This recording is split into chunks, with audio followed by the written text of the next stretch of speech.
রাসূলুল্লাহ সাল্লাল্লাহু আলাইহি সাল্লাম বাপ আমার, বন্ধু আমার, নওজোয়ান সাথী আমার, মনে রাখবেন, বিশ্বাস করেন, রাসূলুল্লাহ সাল্লাল্লাহু আলাইহি সাল্লাম হাসরের ময়দানে অসংখ্য উম্মতকে জিজ্ঞেস করবে।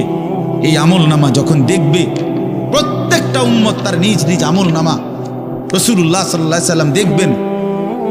এই আমলনামা দেখে নবী জিজ্ঞেস করবে, উম্মত 23টা বছর একটানা আমি কেঁদেছি, উম্মত 23 বছর তোদের জন্য আমি কেঁদেছিলাম।